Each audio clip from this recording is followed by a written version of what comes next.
Welcome back to my channel at The Movie Optimist, where I try and find the silver linings in even the worst of films. Tonight, I just got done watching a very anticipated movie of mine, Shelby Oaks, done by Neon Pictures. In this film, a woman named Mia is investigating the disappearance of her missing sister who went missing 12 years prior. Essentially, her sister Riley had a YouTube channel in the heydays of YouTube before it was like really popular and what it is today, where her and her friends would go out with a camcorder to all these haunted places and record their findings and upload it to YouTube. One day, she goes to this really creepy abandoned town called Shelby Oaks, which is just on the outskirts of Ohio, and she stumbles across this creepy abandoned cabin with all of her friends, and when they find themselves trapped inside of it because of the wildlife outside, like wolves and stuff, sinister things start happening, and it starts happening on this camcorder, which 12 years later, the sister Mia happens to find and gets to see everything that the camcorder recorded prior to her sister going missing. She uses this newfound footage that she's found and begins her own investigation into what happened to her sister. This movie, in a lot of ways, is Paranormal Activity meets Sinister, where half the movie is told through us watching the footage on the camcorder, so it feels like Paranormal Activity, where it's that really shitty camcorder-like quality, and then the other half of the movie is like a real movie, like shot with real like cameras, following Mia's character as she goes to all these places and traces her sister's steps trying to figure out what happened to her. Now, the thing that made me the most excited about this film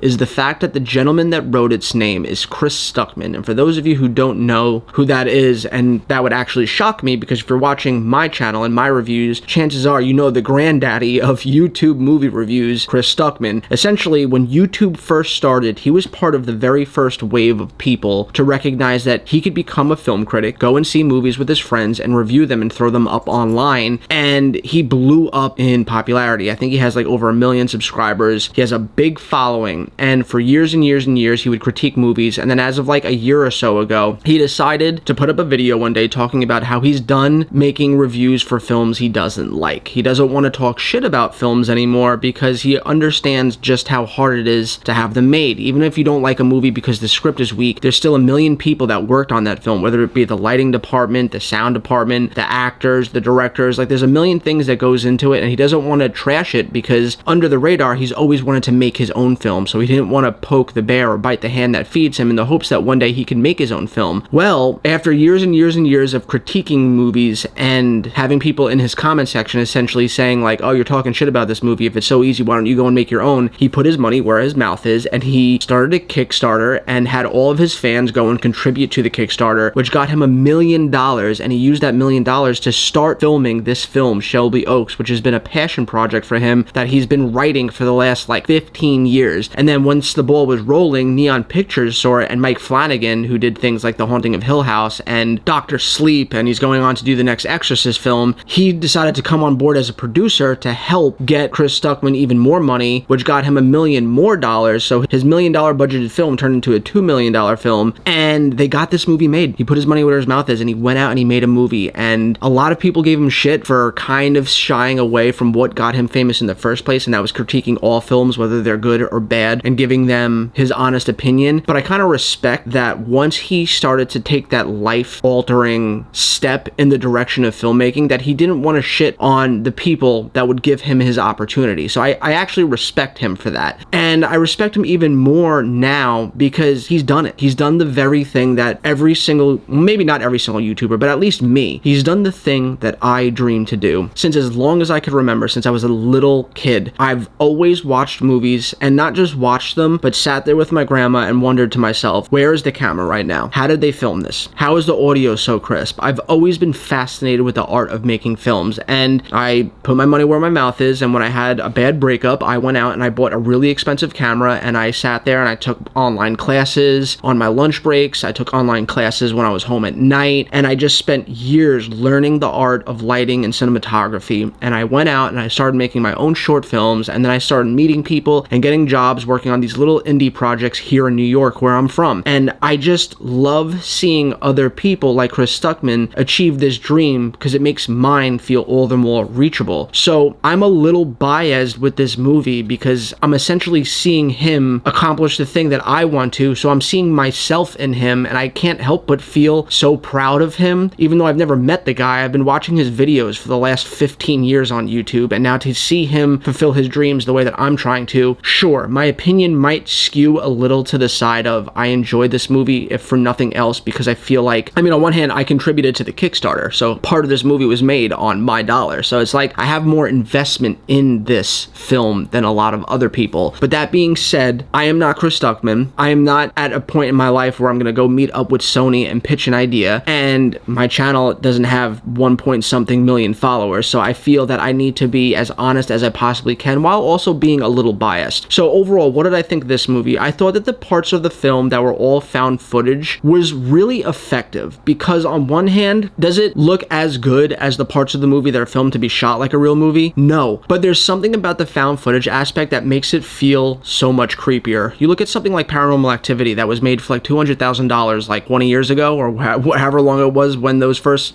slew of Paranormal Activity movies came out. They were filmed for like $100,000, which is pocket change for Hollywood, and they didn't look great, but they were still so effective because where they lacked in budget, they had to make up for in tension, and that's what this film does. All of the found footage sections, because it's a found footage thing and it's a camera operator filming Riley, which is the sister of the main character Mia, they're not filming the thing that we as the audience want to see, the creepy thing in the background. They don't see it. We see it because we're surveying all of the found footage, and it makes it creepier when they're having a friendly conversation just walking through the woods, but in the background in between trees you see this figure lurking in the shadows, and it's those moments of tension that really makes you hold your breath that I found so effective. And when it goes into the real movie stuff that isn't the found footage, where you're following Mia kind of tracing the steps of her sister, there is definitely a lot of tension where you know something's coming because the music cues start kicking in, she's walking through the shadows, you just kind of know it's predictable when the scare is gonna come. But it's not predictable in the found footage stuff because they're using more traditional storytelling where they're not using the musical cues and the camera's not panning slowly to the dark corner of the room where you know the jump scare is going to come from. It just makes you more uneasy. So although I liked the mystery aspect of Mia trying to find her sister, it wasn't as scary when we were following her as it was scary following Riley through her found footage adventures. I would say only half this movie is effective when it's trying to scare you, but where the freakiness ends, the mystery carries the rest of the weight of this film. I said in my Weapons movie review, the reason why I like that movie more than Sinners, and I think they're both masterpieces. I think in their own right, Sinners definitely looks better, it has better acting, but there's something about a mystery that just sinks its teeth into you and doesn't let go, and it's a mystery in a movie that makes me gravitate towards it more than a movie without a mystery, because I love the idea of what is going on. I want to find out what the fuck is happening right now. That's not something Sinners did, so I gave the advantage to Weapons. I wanted to know what happened to those little kids, and I genuinely enjoyed following Mia look for her sister Riley. So even though it wasn't scary while you're following her story, I was still entertained because I wanted to understand what was going to happen. What was she going to find when she gets to this destination that she's clearly leading to? And this movie isn't one of those paranormal, supernatural films that asks the question, is it supernatural? Or was there something more grounded in reality happening, but it just appeared to be fantastical? And no, this movie is supernatural. There is supernatural shit in it, especially at the end of the film. A lot of people found that the ending wasn't super effective. I thought that the ending stuck the landing, but it was rushed. There's a twist at the end where you find out that there's something that's haunting these people, this family, and you think it's haunting one thing, but really it's haunting another. And I thought that that twist was actually really effective. The problem I had with it is that you don't get long enough to really sit in this reveal before the credits roll. It felt very rushed. I kind of akin it to the final season of Game of Thrones. I know a lot of people didn't like it. That's fine. I really enjoyed the final season of Game of Thrones, but I also felt that it was super rushed. And what I mean by that is everything that I wanted to happen happened. I wanted the Hound and the Mountain to fight. They fought. I wanted Jaime and his sister Cersei to die, and they died. I wanted Jon Snow to kill Daenerys, and he does. Granted, it was all rushed into 7 episodes, but I still got what I wanted, and that's kind of how I felt here with this movie. The ending was satisfying and haunting, yes, but it kind of just ends in like 3 minutes, and I'm like, oh, we didn't really get a lot of time to see the effects of that decision that Chris Stuckman decided to take our main characters in. And I think if they had a little bit more time, they could have refined that and added an extra like 10 to 15 minutes to that ending to make it just stick the landing a lot better. It stuck the landing, but it was kind of like a tuck and roll. It wasn't really a superhero landing. It's like they jumped off the building, they landed, they rolled, and then they got up and walked away. Whereas in like, you know, you stick the landing, it's like Superman lands in his pose and he's like, it's like a perfect landing, and he walks away and it's super satisfying and you have no problems with it. This was definitely a little bit messy, I admit, and that's not the only problem. I mean, obviously, look, with a $2 million budget, you have to cut corners. They had to cut corners corners on the CGI, so the CGI isn't that great, but I forgave it for that, knowing that it was a $2 million